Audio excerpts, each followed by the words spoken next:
Well, hey everybody, I'm Jan Erickson from Stepping Aside, and welcome to As Above, So Below, a rune and tarot divination for Monday, the 26th day of December, 2022.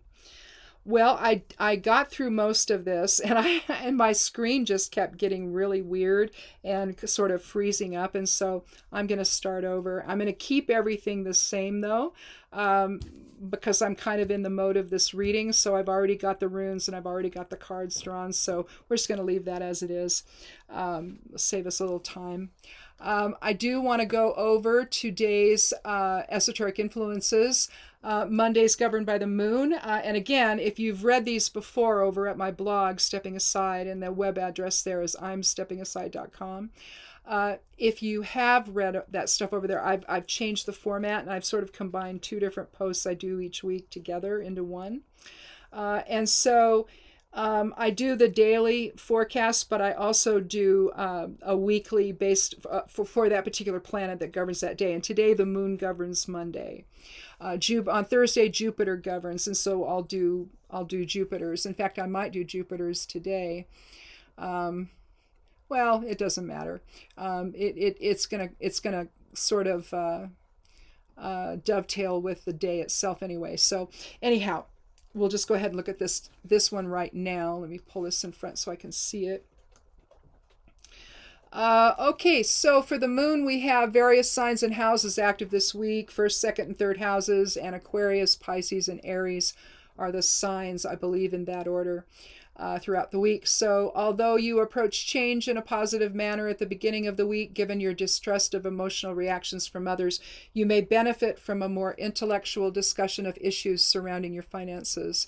That said, as the week progresses, your stress may increase to the point that you might impulsively go shopping to satisfy your own emotional needs.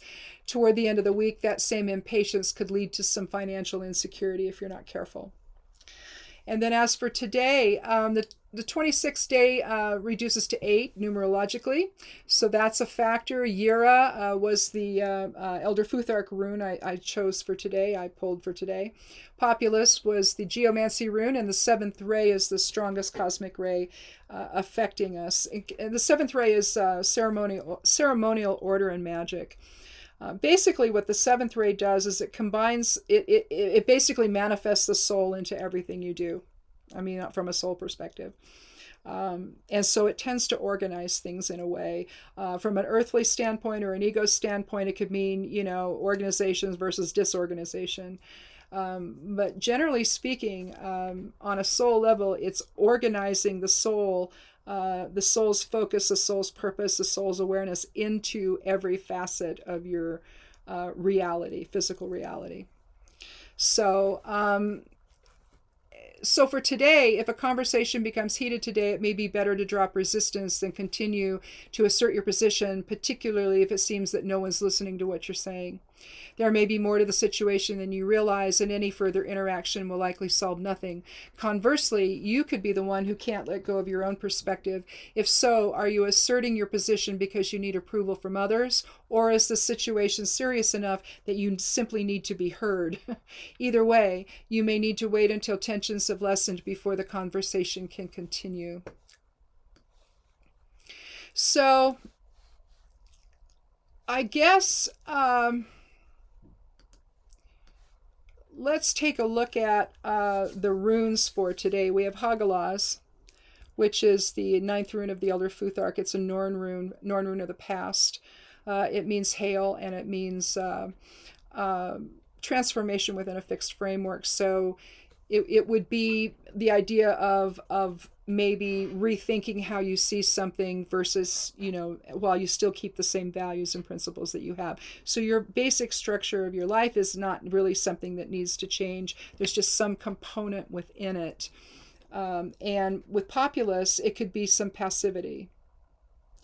And this can, initially when I did this the first time, I was thinking, I kept coming into my head about interactions. And so maybe it's, you're just not assertive enough and you need to start doing that. And maybe you've had a conversation, or a meditation or whatever, where you've come to some realizations and, you're ready to go ahead and transform things in a way that can then open, a new path for you, if you will. When I laid down the cards, I first began with the Eight of Cups. There's actually two cards from Cups here, the Queen of Cups, and then one from Wands, the Ace of Wands. And so basically what we have here energetically, elementally as well, is we have the water element governing Cups and the fire element governing the Ace of Wands. In a sense, water quenches fire, and I would say that maybe it's stronger were it not for the fact that it's an ace. The aces, I tend to kind of give the same weight to them as I do the major arcana, a soul archetype card. So this is the genesis of creativity, in this case, the genesis of new opportunities, the spark of life. So it's having the energy it's very active. It's having the energy to make changes that you want to make in Cups, basically. So although it's tempting to say that the water element is stronger in here, I don't know that it is. I think maybe fire burns so brightly that it takes maybe a little more than this to quench its strength and vitality and all of that. So looking though at the Eight of Cups, we see 8 cups on the ground upright. Nothing is being spilled, and they're in an order, aren't they? And you see this empty space here, and it's almost like the man represents. It's like he took from it everything he needed. And if there were 9 here, and say this was the 9 of Cups, then you might be tempted to say, well, he's put an end to something here. But with the 8, you're looking at material recognition and approval, leadership, and inner strength, or just strength in and of itself. But think about the strength, the inner resolve it takes, and the awareness, the higher awareness it takes to be able to see a situation that's emotional for you. And then make a decision about it in a way that maybe challenges your own inner peace. Maybe it challenges your own choices that you make that are emotional, that are fed by your emotions. Maybe challenges the fear you feel inside. So if you, for example, if this does have to do with transforming passivity and becoming maybe a little more assertive, then he had to really get how he feels about all of that in a row, and get it all laid out in front of him before he could finally say, well, okay, I'm ready to go now. I'm ready, irrespective of the challenges, because you see he's kind of walking uphill and you see some rocks there in the way. So irrespective of the challenges, I'm willing to try something different. I'm willing to move on into something maybe a little bit better for myself, where I'm a little bit more assertive, and I can, and again, I'm getting that from the passive quality of Populus. And one thing I mentioned when I did this first, before this video, you look at the moon above, and that's an interesting expression, because you don't know if the moon if it's about to eclipse the sun, or if that's the crescent moon. You see and I can't tell if that's a shadow on this side. So I finally just decided, because I've always had trouble reading the moon in this card. I never can really. I don't know. It just doesn't resonate for me. But it did at this point in the first video I did of this. And it's almost that the maiden, or it wouldn't be the maiden moon, it would be the crone moon, is giving way to the mother for some reason. And so crones are about transformation into something, bright and shiny, right? And I have to wonder if that's that may be a realistic way to see this. So you're seeing basically, if you saw the moon like this, let me see if I can do this and show you. So you've got maiden, mother, and crone. Okay? And we're basically seeing crone here when we're looking at this moon. And so there's your transformation, with the end result being the full moon, you know, and all of the opportunity. You're seeing everything in clarity. And so maybe again, you know, transformation into clarity. And that's probably, we can probably infer that by the fact that he's leaving and you know, leaving everything behind so that he can begin a new journey. Maybe absent fear, or at least acknowledging it and not letting it govern everything that you do. Here we have the Ace of Wands. We see a hand reaching out for a darkened cloud, from a darkened cloud, like we do in all the aces in the Rider-Waite. The hand is holding a crude club to represent wands, or the fire element. We see little branches coming out with some leaves falling to the ground, probably with the force that comes out of creation there. But the Ace of Wands, again, aces, again, they contain the energy of the entire suit. And so the aces are the genesis of that experience. And in this case, it's the fire element in our lives, how we manifest, how we assert ourselves, how we invoke whatever, new opportunities, new awareness, new this, new that. But it's the idea that we're taking command of our lives. We're taking command of our situations. And so is that what he did here, possibly? I think that it is, especially given that it's an 8 and we're looking at, you know, the inner strength it takes to let go of emotions that no longer serve you, to take what you can and move on in a way that makes better sense, you know, that invokes change, that invokes the momentum that change creates. And then from there, we come to the Queen of Cups. She's an older woman. She's in authority.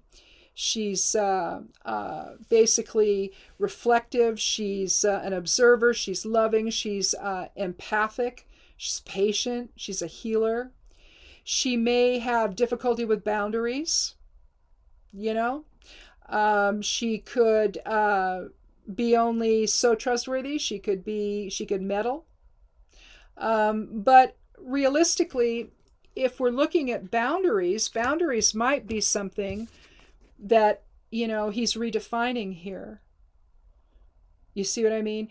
And to do that, you know, boundary issues are a big deal. Especially, you know, with the King of Cups, you know, there you're looking at a really passive aggressive, potentially, at least if he's ill dignified, then you're looking at a passive aggressive person, possibly. The same could be true though for the Queen of Cups. You know, if you have funny or fuzzy boundaries, then maybe you do meddle in people's lives and you don't respect their boundaries. You don't, you know, keep that little area of respect around people that needs to be there. And so maybe part of this letting go of the emotions that no longer serve with the 8 and coming into maybe a little more clarity with the Ace of Wands, if this does involve something like boundaries for you, it could be that you're trying to transform that passive side of self. I've known passive aggressive people in my life that are they kind of lean toward the passive side, but you would think that they wouldn't be very controlling. But of the two sides of the equation, I always find the passive ones to be more controlling. And it's more underhanded, and it's one of those things where you know something just happened and you're not really sure what, but they know. And I mean, I've known passive aggressive women that are passive that can literally control the room, and and it's a funny energy, and it's a funny thing to watch, because by their expressions, by the things they say and don't say, right, then they're able to control people's responses in ways that are just, it's just amazing. Especially if you don't get into it, if you don't participate, you just sit back and you watch. It's a really interesting thing to watch, to see that dynamic in play. So it could be that if it's a boundary issue, that this is dealing with, if it's just fear of new opportunities, fear of asserting yourself. These are things that you have the inner strength to deal with, and you have the ability to see things clearly. You just have to choose to do that. You have to be vigilant. Ace of Wands would suggest vigilance. But at the same time, you have to be reflective of things.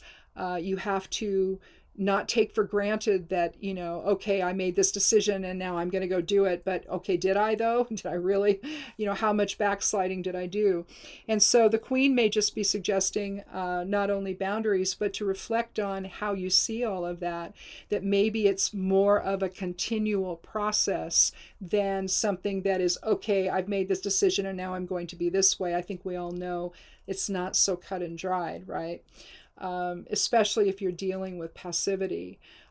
Maybe you don't assert yourself in uncomfortable situations. Maybe you have a parent you won't assert yourself with, or a spouse, or a boss you won't assert yourself with. Maybe just strong personalities in general you have a hard time asserting yourself with. Whatever fear is holding you back, Hagalaz is giving you the energy today to help transform that and to create something that for yourself, that where you can approach new opportunities or approach experiences that in the past may have been uncomfortable.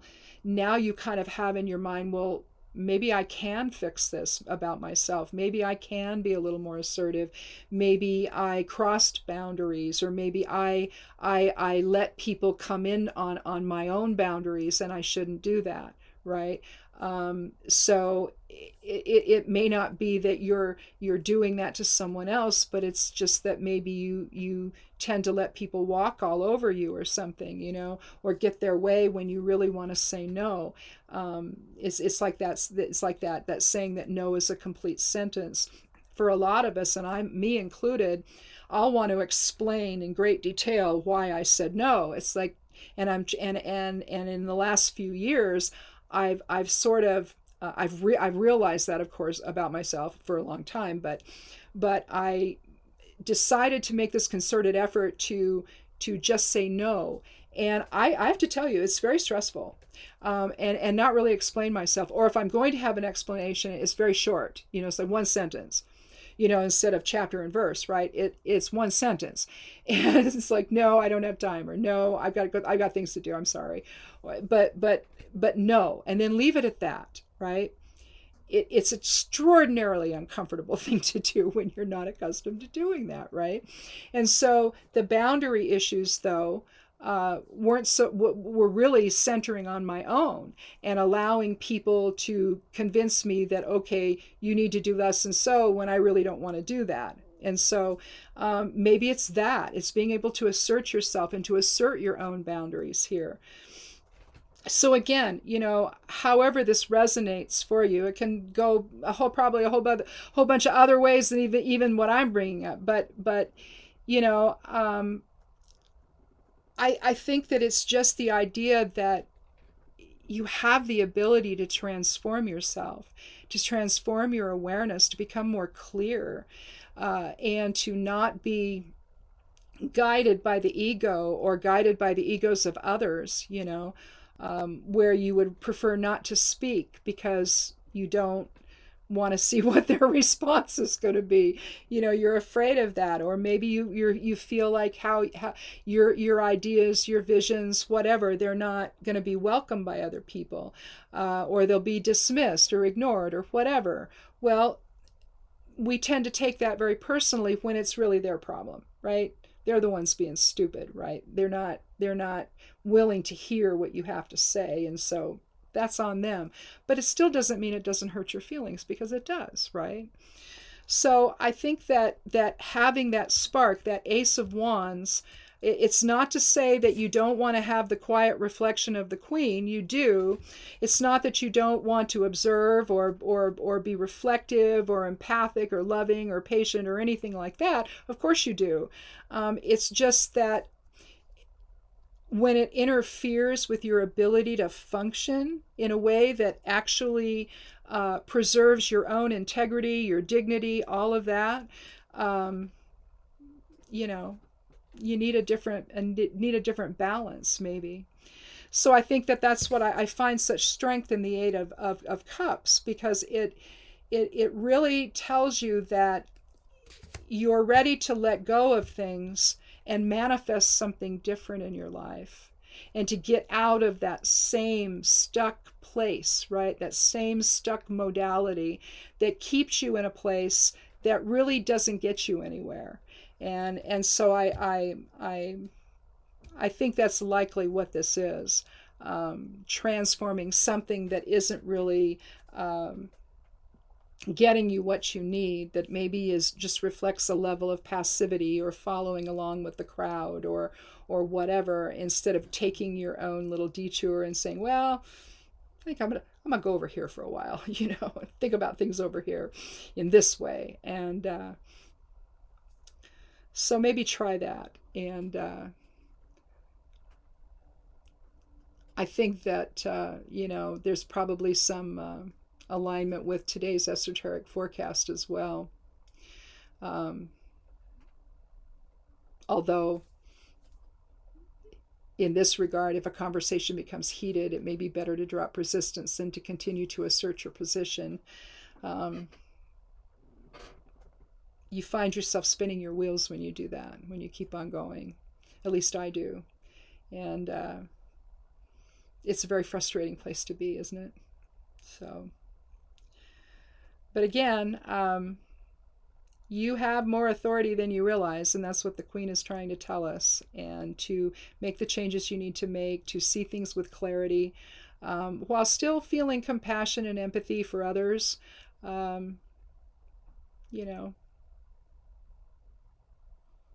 I think you know the path you need to go on, but just sometimes I think fear holds us back from doing it. So anyhow, I think that's it. Not too bad for a Monday after holidays. Oh, I hate holidays. So we're isolated over here during the wintertime because I don't like driving over the mountain. We have to go over Mount Hood to get over to see our family, our children. And so we don't go because it's just too risky on that mountain. Although the route we take is usually pretty well groomed and everything, it's just that people want to tailgate you, and if you're going slow, they don't like that, and they pressure, and it's just like, come on, So I don't like the stress anymore. When we were a lot younger, we did it. We went to my mom's all the time, and we'd go to my in-laws, and we'd make the rounds, and because they all lived in the Portland area, and it was no big deal. But you get in your 60s and it's like, I'm not doing that. So it was a quiet day, and I think I said this in the other, maybe I said it in the other video. I don't think I said it in this one. Maybe I did. I don't know. I get them confused. But my husband made hamburgers out on the grill. We always do that stuff out on the grill because it just smokes up the house too much. But he made hamburgers, and we had that, and so we had done we had done a turkey earlier in November, and we bought a ham. We were going to do that, but then we ate it. So I don't know. We did it early. And I did a soup for Yule, the first day of Yule. And winter solstice, same thing. I did a soup from the garden for that. And But the other stuff, we just decided, you know what, let's just have this ham now. And then the turkey, we were supposed to get together with family, but everyone was sick, and then we had bad roads, and it's like, okay, we can't do that. And so we're saving the turkey for whenever. I don't know. Spring? I don't know. Sometime. So that's where we are. But it was a nice day, and it's nice because the snow's melting, and so I thought we still had snow in the pasture, but I looked out before I came in here to do this, and there's not. It's gone. So there's still some though around the house, and in this lower part of the area where we have a lot of trees, and so it tends to, keep the snow here a little bit longer because everything's so shaded. But we'll see. It should be gone here this week, I would think. And we'll see if we have any more. We might. We should. But we don't know. We never know around here. This might be the only snow we get, so, which would be fine with me. My husband finally got the snowblower going, so we were able to to clear the driveway. It's an 800-foot driveway, so you really have to use a snowblower. And in the beginning, we've been here since '81. In the beginning, you couldn't get one that was 2-stage because we have a gravel driveway, and so we could never get one. And then they finally came out, and they were just so expensive. We're just like, oh my god! And so finally, we just broke down and bought one, and that was in 2017. And he's only used it a couple of times until this time, and it wouldn't start. And we're like, oh geez, because it wouldn't start when we first got it. And finally, he got it going, and figured out what was wrong, and it was probably wrong from the factory. So, but it's not under warranty anymore, so it is what it is. But at least he knows now that if it's not going to start, where to go and what to do about it. And but he hung in there, and it was cold, and he had to do it outside, and it was cold and snowing and all of that, and it was not fun. But he hung in there, and he figured out what was wrong with it, and got it going. And I was so grateful, because it's a really long driveway, and I have a Camry, and when they say it's grounded to the ground, they're not kidding. I mean, you're like, it's got low profile tires, and even though there's snow tires still, I got out of my driveway though, and I don't even know how I did, and I had to stay in the ruts coming back down though, so that I could get back down and park under the carport. So I don't, snow's wonderful, but I could do without it. So anyway, thanks for watching. And again, click subscribe if you haven't. I'd love you to do that, and give it a like if you want to. And come back again on Thursday for another edition of As Above, So Below. I do this Mondays and Thursdays, so although I took last week off, I try to take a week off around Christmas time and around Yule and winter solstice and all of that. And that's what I did. So anyhow, back to work now. Anyhow, we'll talk again on Thursday. Be good to yourself. Be good to one another. And blessed be.